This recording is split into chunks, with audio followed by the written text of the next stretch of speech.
It's 10 to 7. Now, today sees the running of the Durban July, one of the biggest horse racing events in the country. In fact, the race contributes to Durban's economy and creates employment.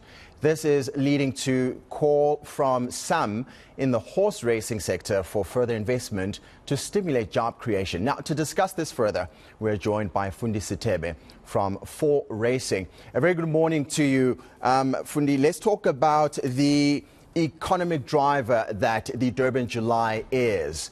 What does that picture look like in 2023? We've obviously come from COVID, a COVID imperative, if you will, in the last while. So the attendance, I imagine, would have waned just a bit. What do the numbers look like for this year? Good morning from a beautiful Durban, William.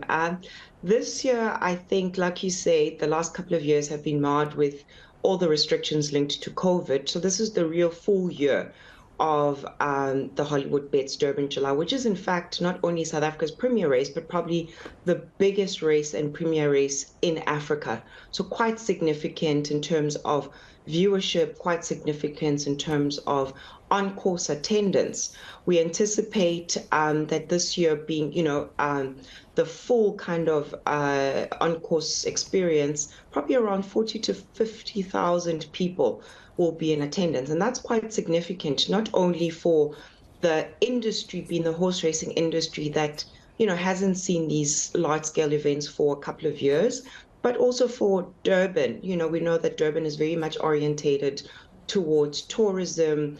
And I mean, I was on a flight a couple of days ago, and there were just so many of us. Those flights are full. All of Joburg is descending. Cape Town is descending into Durban. So I reckon that at an estimated 150 million rands that's brought in over this weekend, it's quite a significant one for the season. It's quite a significant one for Durban.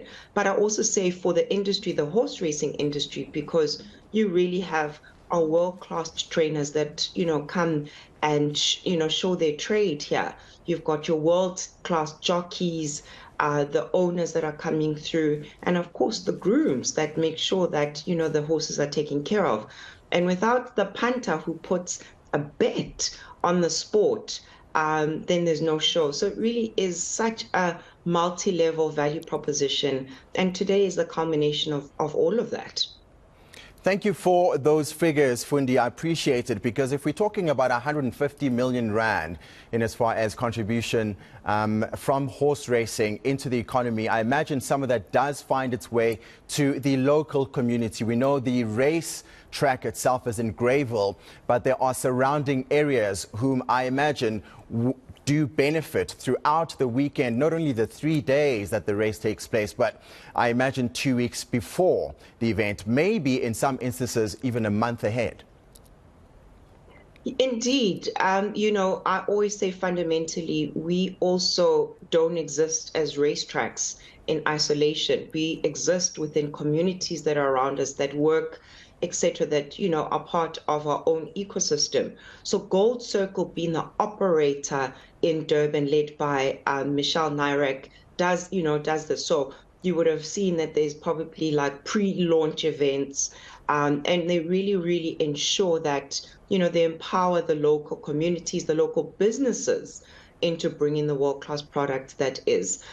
Over and above that, as part of our mandate as race owners or race operators, one of our licenses from the gambling boards is a certain amount of spend that we derive from the tote, from all the money that comes into the tote.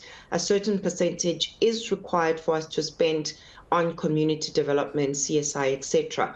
So not only are there the direct benefits that, are taking place right now, but there'll be further indirect benefits that are required after this, and especially for, the livelihoods of the grooms, like I say, that are up and about already taking care of our beautiful horses. Over and above that, William, because, it is a big betting product, both internationally and domestically, we anticipate that today there's a pool likelihood going over 20 million rands on the tote that stands to be won. So typically you'll find a lot more people now wanting to try their luck with that pool. So they're also putting money into the tote for that specific reason. And we know that money that goes into the tote is the money that comes back into racing, makes sure that we keep on staging horse racing events. So it really is just one beautiful circle that's linked, and we're all doing our best as part of this value chain to make sure that horse racing is sustainable in the end.